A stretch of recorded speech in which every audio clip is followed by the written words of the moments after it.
What is up, everyone? Welcome to Toffee Blues USA, your source for all things Everton, American style.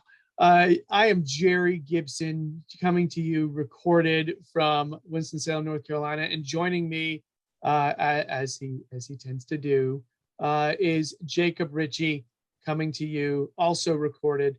It would be weird if one was live and one was not, but also recorded from Tennessee. Jacob, it's really good to talk to you again, man. Oh, it's always nice to have the conversations with you. It's always nice to be on the show with you and all. Yeah, man. So right now, just full disclosure to everybody else, both Jacob and I have both in separate locations been watching the U.S. national team game. This is Wednesday, and it's kind of an important U.S. national team game, so we both been keeping up with it. And U.S. just went up 2-1 in the second half. Yes, sir. So, yeah. So what do you think happens in the rest of the game? You think U.S. holds on to the lead? Really need to. It's super important going into the next three games. Greg Berhalter especially, probably. So you'd really hope so. Really hope so. But there's been some super shaky stuff at the back, so we'll see. Yeah, it's been sort of interesting, this squad rotation, which and kind of seemingly differing tactics when he goes away from home. Right.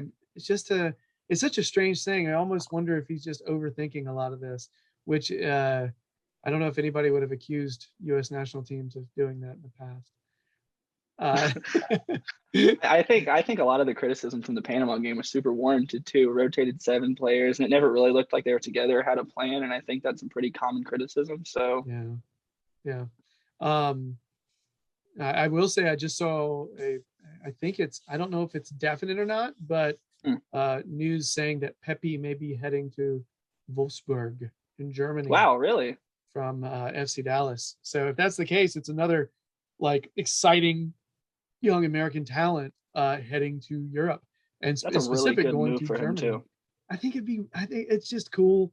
We've already seen Sargent over there in Germany because he was at what do you call it? Werder Bremen's. Bremen and so yeah, and several other. Weston McKennie was a Schalke. I feel like that's the go-to spot for a lot of our young talent. Yeah, the pipeline from the national team to the Bundesliga seems to be there, and it seems to be growing all the time, which is cool to see. Yeah. It's cool to see. And Pepe has been exciting, especially a couple games ago. Slotted twice. Yeah, very cool. So tonight, kind of a dagger as soon as the game starts. We're sitting there still lowering the tifo, and let a goal in. I just felt like 3 people had a chance at actually stopping that somehow, and it just trickles in like it's in slow motion. Yeah. So that was a little painful, but they've recovered. They're doing all right. They have. So also just for Everton folks out there, Anthony Johnson. Sorry, not Anthony. What am I doing? Anthony Robinson. Jesus Christ. There's a band called Anthony and the Johnsons. It just, my freaking brain immediately jumped to it. No, Anthony Robinson. Jesus, that's so stupid. Anthony Robinson, a Jedi, is starting and playing in this one. So, and actually was having words with the ref at halftime, unknowingly not realizing that the goal was in fact not offsides. Yeah. So anyway, so that's happening right now.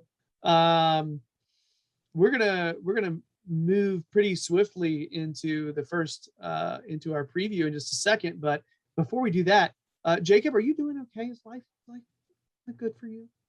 It is doing okay in life. You never complain. You just always forward, right, Gerry? It's always forward all the time. So how's you're in school? How's classes going? And you had a gig at a local soccer club recently. So you know drop a little knowledge on us about that. Oh, of course. So plugging for the Chattanooga Red Wolves here. If you guys are familiar with the USL pyramid here, we play in USL League One, which essentially is the 3rd tier of American professional soccer. I've been doing some written content work over there. I've been doing some Twitter adminning, And as it goes, we are in second place, and it looks like we're going to be getting a first round bye in the playoffs, which is super cool, and most certainly have the talent to maybe lift some silverware, which would be cool. We'll see. That's awesome. That's very exciting, man. Very talented group of guys for sure. That's great. So I have a question, and this is just a stupid sort of, it's like not total soccer nerd question in America, but I've noticed there are a lot of professional teams that have the same logo and go by Red Wolves. What's the deal with that in America? Like, is it a specific type of, like, is it sort of, I don't understand how it works. Why do they have that? I'm not sure. I'm pretty sure they picked the Red Wolves and designed the logos because they thought it looked cool, to be honest with you. And I'm not sure. That's a great question for the higher ups. Yeah, I mean, I'm really, because I noticed that there's, if I can find it, there's a series of Red Wolves based teams in America, and I was under the impression that it was like all from like one master like club, and then they have like different franchises like spread out all over. But I mean, like, see, I think there's one called the Dalton Red Wolves. That is our USL League 2 affiliate. Okay, and then there's a Park City Red Wolves over on the other side of the way that is also an academy affiliate. So all that is, and what's the one? I wonder if that's the one I'm thinking of. Anyway, so every single Red Wolves is y'all. Perhaps so. I know for sure of Dalton, and I know of Park City, but they have a pretty good like youth setup there. Like it's really impressive, the facilities and everything. I'm very impressed by for that level. They're operating a step above in a lot of respects for sure. Yeah, I got to be honest. The main thing coming up when I type in Red Wolves is all Chattanooga. So the marketing is working. Yeah, no, it is. And it says very, very huge letters, Jacob Ritchie. All over it. Everything. All over it. Every Google entry. Everyone. I'm here, I'm there, and I'm everywhere all the time. Guys, just saying, pay attention. All right, so all the Red Wolves are you. That's very interesting. So that is a cool gig. I was really excited when I heard about you getting that. And that's badass that they're having some success and they're a talented squad, and you're having a really cool experience. Mm-hmm. It's been really interesting because I've gotten to be in press boxes for the games and help with interviews with players and do some op-ed writing for the team, which has been fun. I mean, if anything, it's helped me learn more about the sport and the inner workings. So maybe for later in life, if things take turns, you never know. Because I was going to say, like, I feel like what you're studying is not that stuff. No, this is more of a passion thing. Yeah, law school is happening next year, and I'm just off doodling and soccer writing. So I'm really I'm in Texas, and my brain's in the middle of the ocean, it seems. It's like you're dreaming about Gorgonzola when it's purely brie time, baby. I think there's something about Mary. Sorry, it comes out every once in a while. All right, so that's very cool. I'm excited for you on that. Because anybody who like sits there and does this kind of stuff for fun, getting a gig like that, they're gonna geek out even more. So cool. The hive mind of soccer geeks, it never rests ever. Oh, that's rad. That's awesome. So very cool. And so last week I was talking to Jake Holton about scary movies, and I don't have time to go through the big long list of all the ones that you haven't seen, but I do want to know, it is October. I want to know Jacob Ritchie's pick for Jacob Ritchie's scary film pick. Like, what's the one that's you? You're like, this is my the original Insidious and the original Paranormal Activity both could make a case for. Scared to be pants out of me. Those are the ones I slept the lights on for like 2 weeks after, Wow. But sidebar, if we're talking favorite just Halloween holiday movies, Charlie Brown and The Great Pumpkin, always classic, straight to the belt every time. Charlie Brown holiday specials. Chilling. Yeah, I know. It's spooky, Gerry. It's bone curdling stuff. I vomited. It was just so disturbing. Oh my gosh, that is so. So you go modern with your horror. You do so you don't necessarily reach for the classics as much. More The Shining. I mean, oh, you like that one too? That would be 3 for sure. Very good. Interesting. It's interesting because those are sort of like, I think you can see similarities in Paranormal Activity, but it's Shining kind of. I'm a suspenseful horror kind of guy, like a horror thriller type situation, more than just like the jump scares that make you pee yourself. Yeah. You're not a fan of peeing myself? No, not quite, Gerry. Not a Europhiliac, are you? Not quite. And it's finally come to that in the show, everybody. It's finally come. I've worked it in. I've been waiting for years to work this into the conversation. The moment. Oh, jeez. Okay. And final scary movie question. Have you seen Seven? Just because Jake Holton had not seen Seven. Have you seen Seven? No, I have not. I don't even know what that is. I'm going to be completely honest. You don't know what Seven is? So, no. Okay. Let me see if I can sell you on Seven. Mm-hmm. Okay. Sell. Morgan Freeman. Oh yeah. Okay. Brad Pitt. Okay. Serial killer movie. Okay. David Fincher's the director, the same dude that was behind the Mindhunter series on HBO or on Netflix. Okay. Right. Okay. And is also the same director that did Fight Club. Okay. I mean, so the stylization is there, storytelling, like really creative editing. And the I'm pretty certain there's some rad. I feel like there's some 9 Inch Nails in the opening credits. Nice. So yeah. You could have stopped at Morgan Freeman. You had me. That was it. I know. Like a Twinkie. Like a Twinkie. So it's solid. It's a very solid movie. It's just really well crafted. So I'm only asking because I didn't realize people haven't seen Seven. I thought it was just part of the canon that everyone has seen Seven. And I just randomly asked, I was asking all these questions to Jake and he hadn't. And I thought it was so shocking. And now you haven't either. I'm realizing maybe this is a thing. We're on different timelines. Maybe. Yeah. Gosh. Yeah. All right. So rectify that this October. I'm not going to sit there and say it's super scary, but it's just a thriller. It's a good thriller. Right. Okay. All right. Okay. Now we move on. Yeah. Card gone. Card gone forever. So let's rock this West Ham preview, and then we'll do the mailbag to finish off. Rattle off a bunch of West Ham stuff here. They're currently 9th in the league. They're 3-2-2 with 11 points. They're leading their Europa League group right now, which includes Dinamo Zagreb, Genk, and Vienna, Rapid Vienna. And their most recent, I think they recently got a win 2-0 over Vienna. So cool, good for them. All right.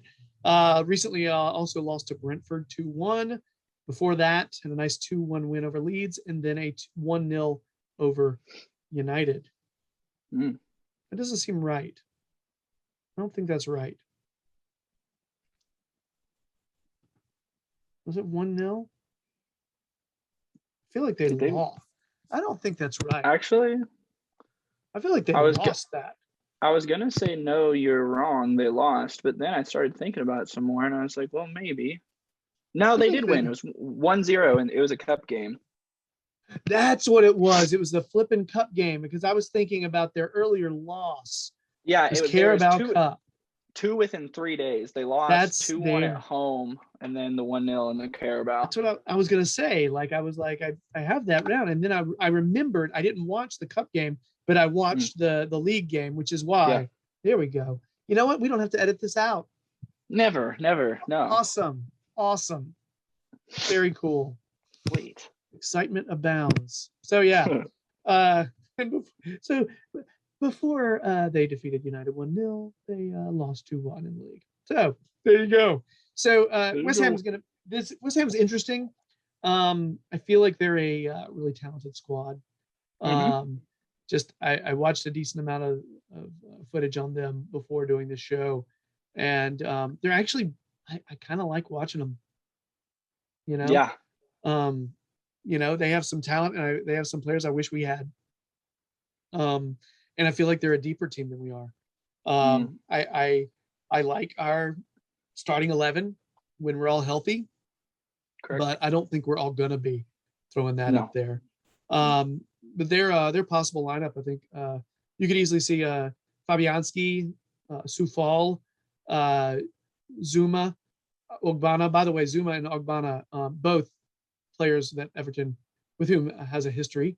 Ogbonna, really, really liked Martinez, but just went to West Ham anyway. And of course, we know we all have wanted Kurt Zuma for a while. Cresswell rounds out the back. Then Souček and Rice. Then a player who just more I watch him, I love Bowen. What an exciting little player. Same with Benrahma. They just have an exciting attack. They do. Bernals and Antonio, who has played really well. He's just not, when you think like best strikers in the league, you don't think of him, but he continues to produce. And they did just buy another familiar face, Vlasic, who has gotten some minutes, although I don't believe that he started against Brentford. So interesting team, man. No, yeah. I think on paper, there's a lot to really like about that West Ham team at every level on the pitch. You have Kurt Zuma at the back with Ogbonna, and I think that's a really good pairing. And Sufal on the right, a really good fullback. Cresswell is pretty decent too. And then that deep line too of Souček and Rice is incredible. Thomas Souček has quickly grown into one of my favorite midfielders to watch in the entire league because he's super industrial and he's worked so hard and he's always in the right places, especially from set pieces. He's super dangerous. And that's what I was thinking.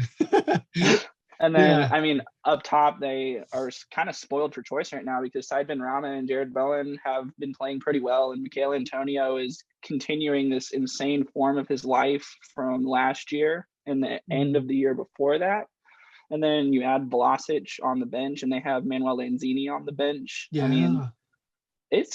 It's a good team. And I think David Moyes, for all the criticisms he's received and the really kind of poor perception he carried for a while after the Sunderland and, all that, I think he's done really well there to really kind of pick them up because it looked like they were going to get relegated 2 years ago, least people forget. And then here they are dominating their Europa League group stage and look to be a solidified top 8 team right now. And I think that's really impressive considering. Yeah, I have to, I don't really have a whole lot to disagree with there at all. I don't think I have anything to disagree. I think all that was like, yeah, those are pretty much my thoughts. It's same, Together. Gotta, I respect the fact that Moyes is sort of, put to, but he's in a situation where he's done really well with what he has and he's been building on it. Not a lot of criticism for him.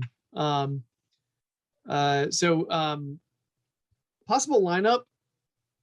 Okay, I'm just going to go ahead and say it. Our possible lineup. I don't know who's going to be healthy. Question mark. It's so many question marks. I think I don't know that Coleman's going to be back. I'd have no idea what's going on with Luca Dean because he sustained an injury for France. Yeah, hamstring. Richarlison has been back in training. DCL, I think, has been back in training, but are they going to be fully ready? I don't know. I don't know what type of training they've been doing. By the timelines they gave on Richarlison and Calvert-Lewin, you'd hope that they would be ready. Luca Dean, it looks like he might be out for a couple weeks at least, which is a hammer blow considering we loaned out our only other left back. Yeah. Oh, and we sold the young talented one as well. So, no, we didn't sell him. What was it? He left. He ended up at Southampton. I don't think we sold him. We didn't sell him. He just pieced out. Yeah, contract dispute, whatever. And good. I think I got the vibe he was just like, I want to go somewhere where I feel like I'm going to play, and he was not lined up to play. So no, at all. anyway, so yeah, didn't really sell him, but we lost him. So yeah, I mean, so the back line this weekend could look like obviously Pickford in there, but it could look like Godfrey, Mina, Keane, and Lucadine, or it could look like Holgate, Mina, Keane, and Godfrey, or it could look like Kenny, Mina, Keane, and Godfrey. I mean, there's any number of things Right. that we could do here, and I don't know the play. I don't. I'm Yeah. not, and I don't know if Godfrey has to shift to left back. I don't know who we trust. I don't know who we're supposed to trust in that right back role, Holgate or Kenny. I don't know what we do. Pick your poison, right? Do you think? I don't. Do you think we could end up running this? It's going to sound silly, but do you think we end up running like a 3 in the back so Kenny doesn't get? So Kenny has help and Kenny can play the right, and then we play. I just don't know. It's a really tough one because then Godfrey's finally been coming into form before the international break, and then all of a sudden you're asking him once again to play out of position, which he's done the majority of his time here. Yes, so that's unfortunate. And I mean, Mina and Keane will probably be in there as a 2, of course. So you're right when the question is between John Joe Kenny and Mason Holgate, what kind of system do you want to play? I mean, with John Joe Kenny, he needs help really badly. So. Yeah.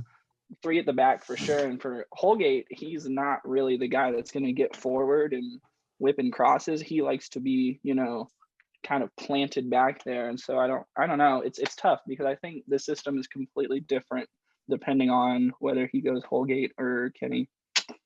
Yeah, and I think we are going to see Godfrey on the left, and just, I mean, he's not going to be able to get forward very much. He's not going to be. We're not going to be able a whole lot of creativity from that left side. And I think it's really between Holgate and Kenny on the right. Would you rather us sit in with Holgate and Godfrey as our fullbacks in a 4, or would you rather try to play a 5 with Kenny as a more,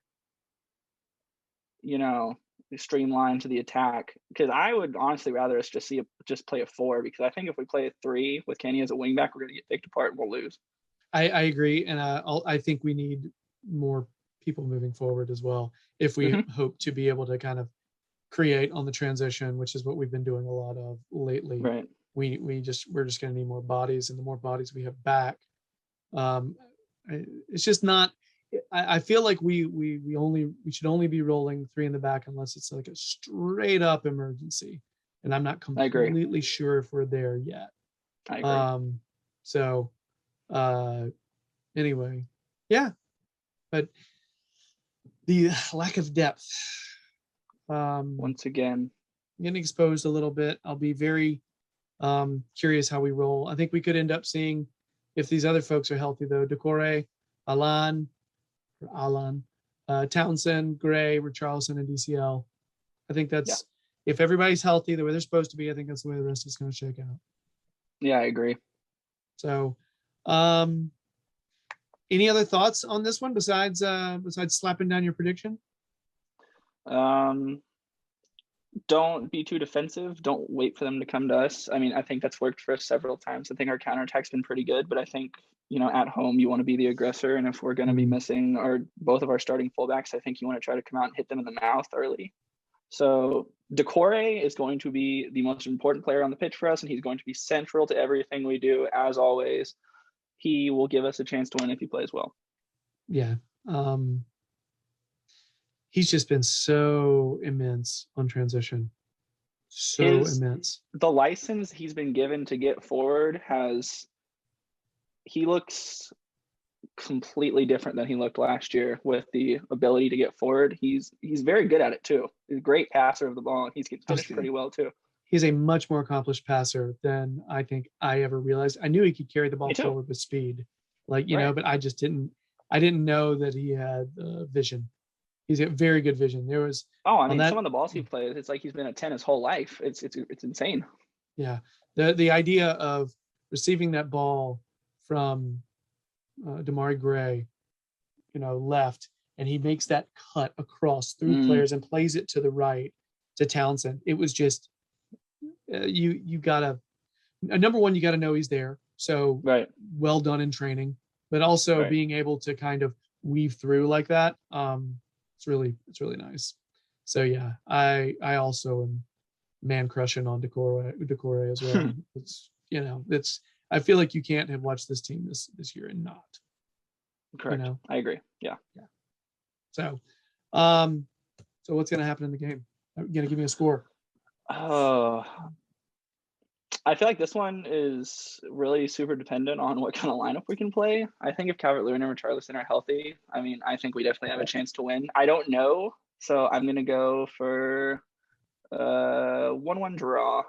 I think they have enough quality to get a point, and I think we do too. And I think it's just going to be one of those little cagey. Mm-hmm. Good one though. I wrote 1-1 down and then I changed it. I was like, you know what? I'm gonna be positive. Yes. I'm gonna be positive. I'm gonna say 2-1. That would be huge. Yeah, I'm gonna say 2-1. It's just gut, and I'm gonna say that for sure. Let's say Richarlison gets one, and I base it on nothing other than I think the guy is ready to play some more. I think he's ready to play. Period. I agree. So, all right. Anything else on this one? No, that's about it. I think we got it covered. All right, mailbag. We got to do these quick because life beckons. Right. But Paul McAllister is our first question. He's one half of the brothers McAllister who appear frequently on Toffee Blues. Paul is, I think he's the younger brother. And he's a nice guy. Big fan of Paul. He asks questions often. His question is, due to rumors, and it's the rumors of team possibly interested in buying Jabamin. There's a lot of ways to say his name, and they're all correct according to him. Due to those rumors, what are your thoughts on Jabamin? Should we cut bait as soon as we can, or continue to be patient? Paul's opinion is, here's the door, sir. That's I believe that's what he's thinking he would say. Jacob, what do you think about it? Oh, it's so frustrating because there's a player there, but you're just not sure you're ever going to get it, and you're sitting and you're holding his wages and you paid $20 million for him. And then he has been in the news recently. So there's that. So I think I could very well, I think it was Fenerbahce who were in for him, maybe rumored in January. If they offer us half of what we paid for him, I could definitely see us taking that.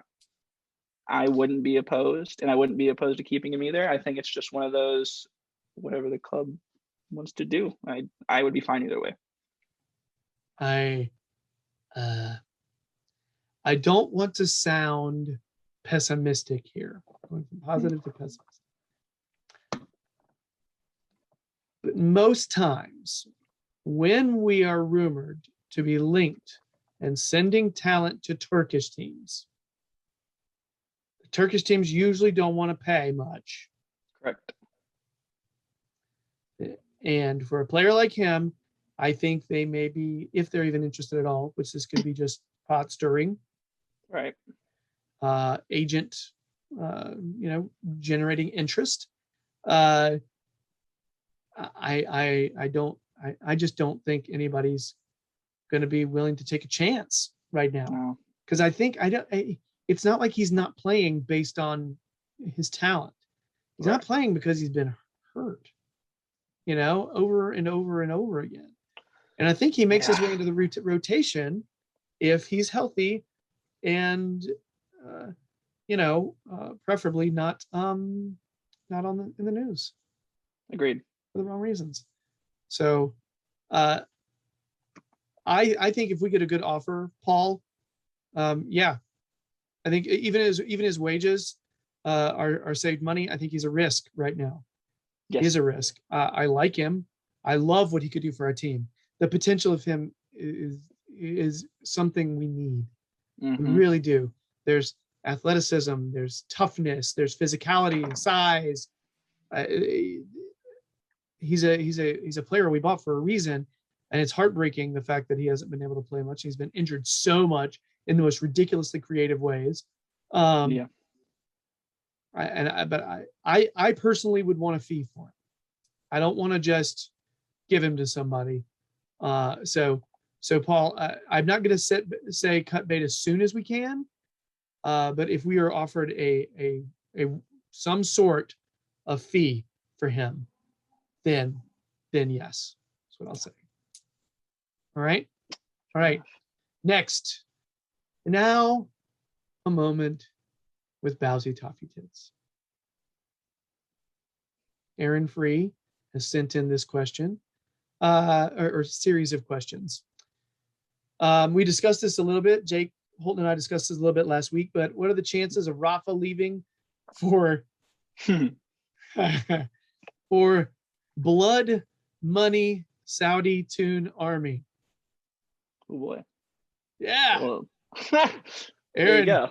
Aaron, if you were worried about whether or not Aaron Free would be pulling punches, rest assured he has. He's pulled all the punches and put them right back in your face. So yeah, he's pulled them back and then he put them out there again. So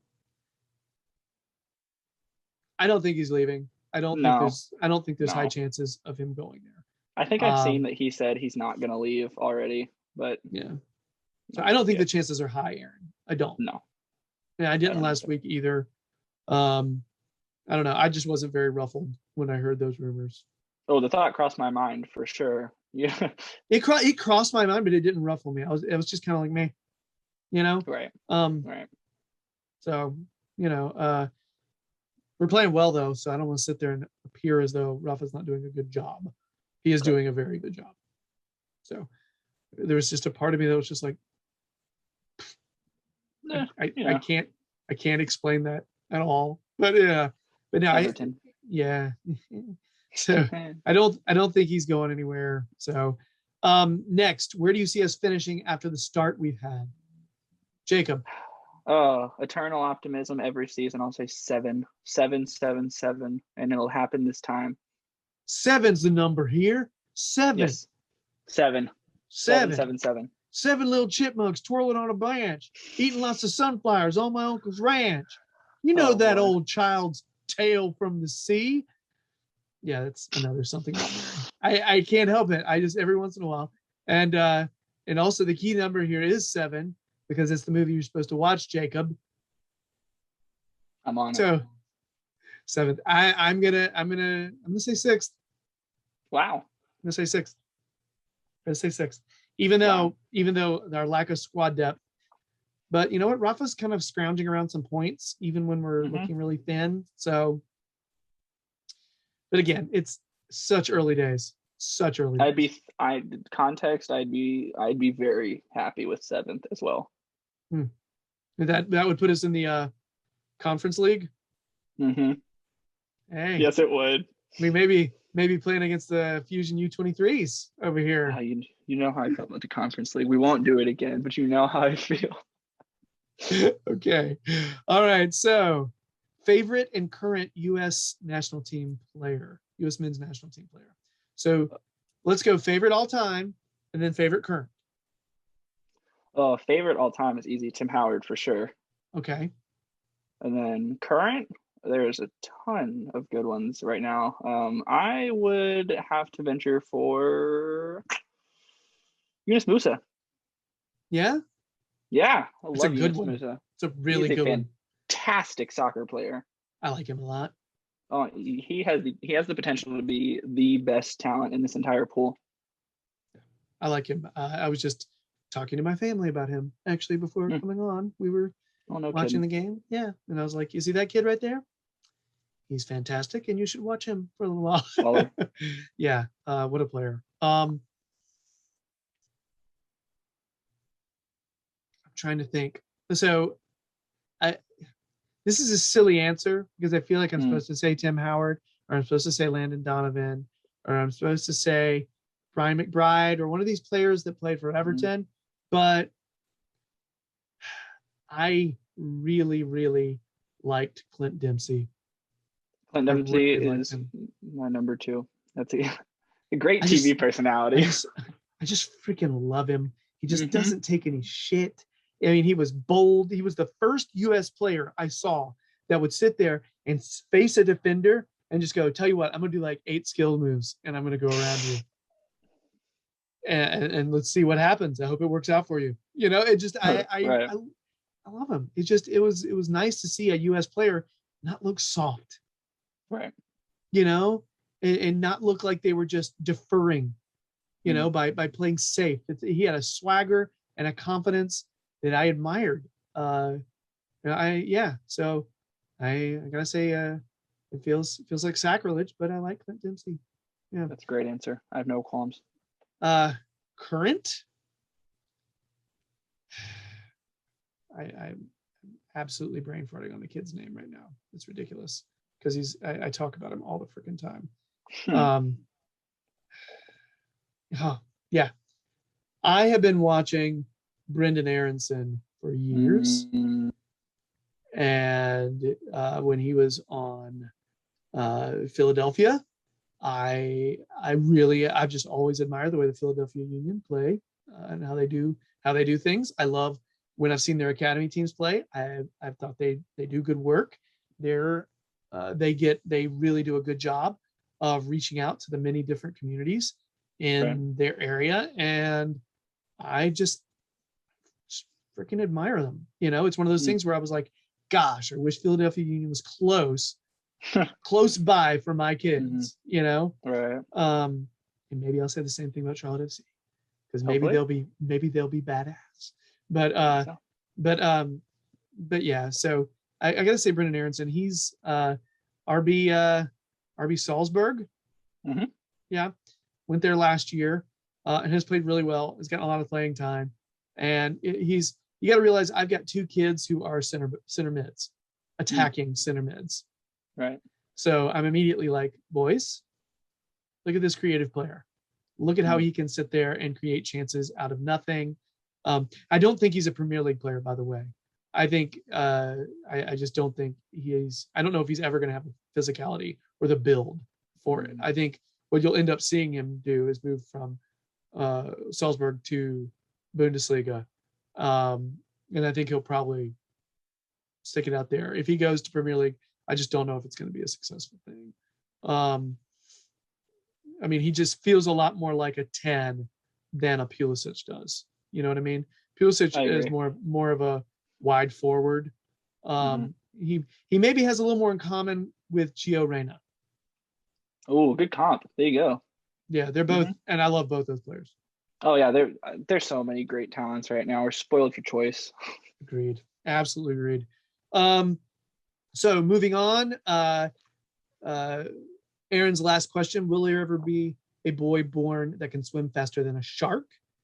And I'm just gonna say, yeah. Heck yeah. Yes. Absolutely. I think you overestimate the speed of some of those fat ass sharks that are out there. Right. Exactly.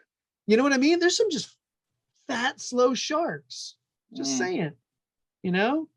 What's that? Is that one of the deep blue, the big famous great white that has a big old belly? Man, that thing ain't going anywhere. It just gnaws on whale carcasses. Slow. Just saying. Michael Phelps, school that fool. The torpedo, school that fool. Going backwards. Just saying. So, yeah, there's that. Next, Aaron, to round it out, though, just throwing this out there. But he did, I to let people know that it didn't have to be a question. It could be a statement of some sort. And Aaron was able to let me know that he is colorblind, has webbed toes, a height deficiency, and he can shove his whole pinky up his nose. So I think it's about time we discussed that. You know, we're having a lot of firsts on the show this evening. We know that Jacob is not into pee, and Aaron, okay, just saying, right? Good things for all. I also wanted to say really quick, somebody did respond. Toffees and Chains did respond to Aaron's asking his favorite player was Dempsey as well, and his current favorite is either Reyna or Jedi or Anthony Robinson, but he also likes Pepe. So yeah, just throwing that out there that we had an additional person answer the question. It wasn't us, and I just want to give props to him. Also, a friend of mine responded to the fact that we're playing West Ham this weekend, and he said that's his low-key game of the weekend. And he's a red. He's a red. So he's basically saying, hey, I think it's going to be a cool game. And he's a red. So I agree too. I really do. Lastly, Toffee Blues John has asked, what's your favorite and least favorite Simpsons characters? Oh, that might be my favorite question of the whole show so far. Really good one. That is a thinker. Favorite. Oh, what's his name? I'm losing it. Superintendent Chalmers. Real low-key kind of guy. Love Superintendent Chalmers. Absolute favorite character. And he is on the end of so much BS. Superintendent Chalmers. Least favorite? I'm gonna have to say Ralph Wiggum. I know he's a funny little kid, but also it makes you just want to punch him and watch him roll down the hill some more. The doctor said my nose would keep bleeding if I just keep my finger out of there. Oh, he's just such a punchable person, for a child, a small child. Choose me? And it's got a picture of a train on it. Oh no. I love Ralph. Oh man. I didn't expect that. Okay. All right. So here's the deal. My favorite, the first one I thought of was actually not a recurring character, it was like a one episode character. Well, yeah, I really love the character played by Albert Brooks. He was like the super villain named Scorpio. Okay. Oh yeah. Freaking love that guy. It is so, but I feel like that's cheating a little bit because it's a one-time character, so maybe I thought maybe I should go with one that's more recurring. And I do really like Comic Book Guy. Oh, really? Comic Book Guy was the first name that popped into my head. Hilarious. Absolutely hilarious. Yeah. So love Comic Book Guy as well. My least favorite, I gotta be honest, I feel like Lisa's an easy answer because she's one of the least funny because she's sort of the straight character, Yeah. But I'm not gonna say that because my wife freaking loves Lisa. Loves her. Yeah. There's a thing there. Man. Some sort of bizarre thing where she identifies with Lisa, and now I can't say anything against her, but my least favorite. Okay, I should catch crap for this. I'm going to. I'm not a fan of Snake. Yeah. I don't. It's like a one, like the same joke over and Thank over. You. Exactly. But it's for 33 seasons. It's like, hey, I stole something. I committed crimes. I'll have a wise crack about it. But see, for context on the Chalmers thing, because that might be the weirdest favorite Simpsons character answer of all time. It is very weird, but I was totally riding with you on this journey. It's just two thoughts on that. One, every time he yells Skinner, I don't know why, it just connects to me on a level that makes me laugh hilariously. And then secondly, they just did an episode where him and Skinner go on this cross-country road trip and have this like buddy comedy bromance formation, and it's now one of my all-time favorite episodes. So I have a deep appreciation for Chalmers as an underrated top-tier character, and I'm sticking with it. I will give an honorable mention to Duffman. Duffman. Duffman's pension has been mismanaged. What? All right, so Oh, all right, so not almost done here. William Shatner got blasted into space today. Name one celebrity or footballer you wouldn't want to be lost in space with. a footballer I wouldn't want to get lost in space Or with. celebrity. Or a celebrity. Doesn't have to be a footballer.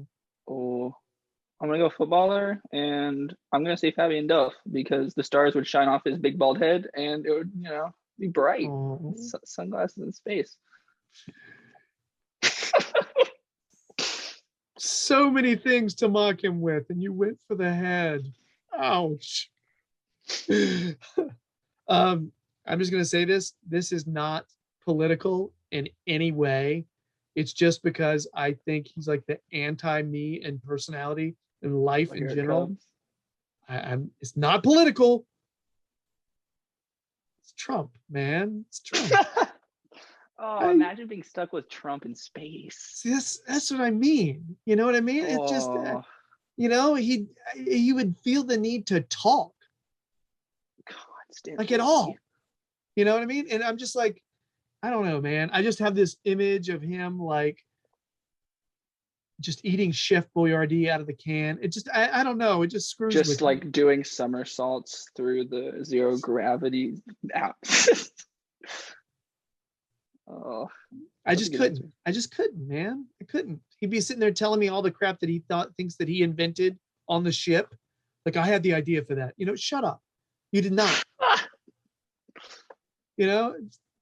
So yeah, it's not political. So please, people, do not inundate me with that's a no. I've always found him to be an annoying person. Same. Lastly, give me one unpopular Everton opinion to round it off. Finish it. One unpopular Everton opinion. The move away from Goodison Park, much needed, probably 10 years late.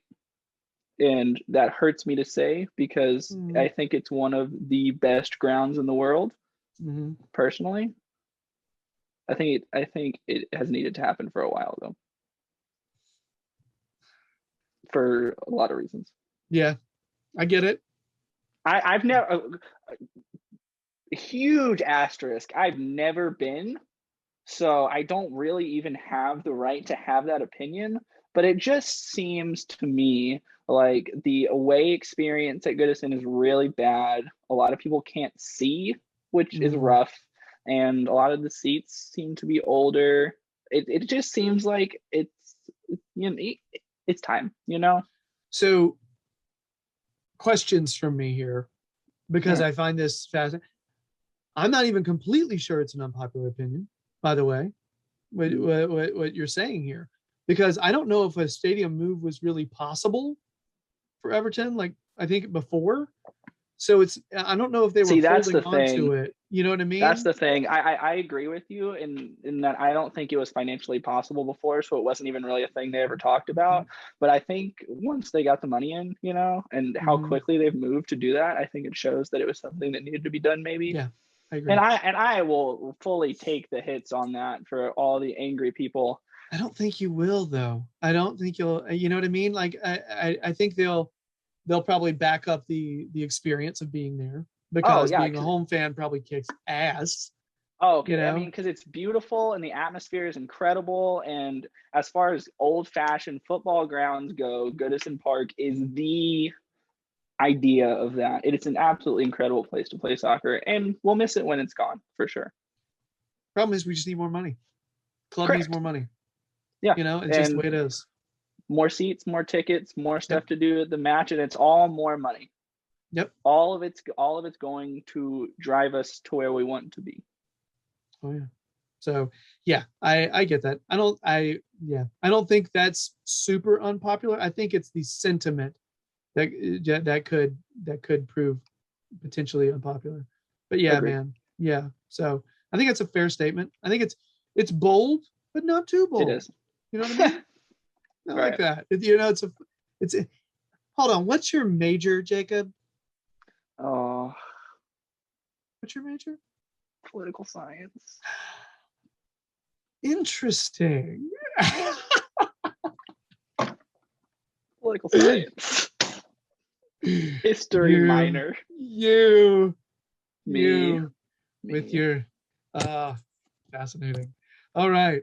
So I had trouble because I've had lots of unpopular Everton opinions in the past. I'm trying to remember them now because I feel like there's a decent amount of unity that's happening right now. Right. Because the team's playing fairly well. I was trying to think of something that is unpopular though, because I was thinking, well, I wish we hadn't sold Vlasic. Oh, I agree though. But that's the thing. Really popular. You know what I mean? I don't think it's too like a super unpopular opinion. I went with the craziest thought in my brain. Oh, that one? Oh yeah. Yeah. So let's see here. I'm trying to think of a good unpopular opinion. It's usually players that I like that everybody else is really willing to just sell. Like everybody else is kind of like, no, screw them. So, I mean, because I'm having some trouble here. There was a time during Sam Allardyce's tenure where I didn't hate Sam Allardyce. That's a tough sell. I'm just going to tell you. Yeah, no, that's the thing, because I dislike him intensely now. But there were times where it seemed like he was changing things and trying to solve problems with what we had. And I found it refreshing because we just had people ramming their head against the wall, doing the same crap over and over again. And I was kind of like, yeah, I admire the fact that he's, trying to go with simple solutions, and for a little while, I mean, and to be honest with you, points tally was not bad, but the way in which we got it was so nauseating. And that freaking Arsenal drubbing where we rolled like 3 in the back, and it was just the worst. It was one of the worst Everton games I've ever seen. Yes, I remember. And that was when any positive vibes for Allardyce went out the window for me. But there was time where I didn't hate him. I can almost see where you're coming from because his pragmatism was refreshing, the word you used, in a lot of ways. But I think a recency bias will haunt a lot of people on this. But I think if you give Sam Allardyce the team that Carlo Ancelotti had last season, he could get 10th with that team, and nobody on this earth can tell me that the style of soccer that Carlo Ancelotti played last season was any better than Sam Allardyce's was. It wasn't. It was death football is what it was. It was. Well, you're just taking my unpopular opinion and just running, my man. That's No, see, but I think you're right in that respect, though, because I don't think Sam Allardyce even did bad. I think he did pretty well. I think the transfer decisions we made with him were some of the worst a football club could ever make, though. Yeah, I agree. I would agree. There was some rough ones there, and I even referred to him as a pragmatist when I started seeing what he was doing. Right. And I remember like Terry on our recording, Terry gave me shit. He was, because I mentioned that I referred to, I think, and maybe it was Ancelotti as in a similar fashion. And he was like, yeah, but you said Allardyce was too. I'm like, yeah, but he can be a better one. There's different types. Everyone can, right. You can have 5 pragmatists in a room and, all of them be varying degrees of effective at it. You know what I mean? Right. So yeah, but, I sort of feel like what the teams, the coaches we've had recently have all fit into that mold. They've all kind of been kind of like, hey, we're problem solvers. We're doing whatever we need to with what we have, and we're not doing it with a system. Because our system coaches we had before did not work. I was about to say, I think Rafa fits the pragmatist bill pretty well too. Agreed. And then if you look at the non-pragmatist, Marco Silva, how are you? The worst manager we might have had this whole century. I mean, no business ever being near Everton. None. So yeah, that's my unpopular opinion. There was a time, a bit of time where I didn't hate the Sam Allardyce tenure. So that's and it feels I'd love to say admitting it out loud feels good. It doesn't. Feel dirty. Feel like I need a shower. Saying we need to move from Goodison Park makes me feel dirty too. Yeah. See, I get that because it feels like sacrilege. It does. And it really feels like sacrificing your God. Like yeah, it's like tearing down your church. You know? Oh yeah, and the clock's racing because I'm getting over there before we move. I'll be there. Yeah. I have things cooking. We'll see. But that's all I'll say for now. Things are cooking. I don't know if we'll be able to eat it, but things are cooking. It's in the oven. Don't burn it. Hope I won't. All right. So, Jacob, we're done, man. That's the end of the show. You've survived another one with me, dude. Any shout outs we need to throw up to everybody? Anything we need to plug for you? Hi, just follow my Twitter. That's where I do the most stuff. That's where all my fun soccer content is. I scream into the void occasionally, and go check out the Red Wolves sometime if you live in the greater Tennessee area for some reason. And if not, follow them on Twitter. You'll probably see me doing some adminning over there. Awesome. Okay. So very cool. So for all the rest of you folks out there, I'll do my plugging now. If you're digging what you're hearing and or seeing, please subscribe to the Toffee Blues YouTube channel and or podcast. Please follow the Toffee Blues on, let's see here, Facebook, Instagram, Twitter, TikTok. I don't know. All the things that exist. Mammoth, flipping Parlor. I don't even know what we have going on anymore. MySpace. It's whatever the kids are doing nowadays. So follow us on the social medias, and also check out the Toffee Blues website. It's been receiving a facelift recently, thanks to Toffee Blues John. So good things abound there. Very cool content. All things there. All things Everton. Good folks that we know that actually will speak to me and about Everton and not embarrass me. Great group, guys. We have. Yeah, they're cool. So I think that's it. Much love. Jacob, thanks, bud. It's really good to see you. Good to talk to you. Thanks for coming. As always, good to talk to you too. All right. Everybody else out there, Sunday comes quickly. Let us grab the 3 and then go drink. Do this thing. Yeah. All right, everybody. Take care. Much love to you. Have a good one. Bye.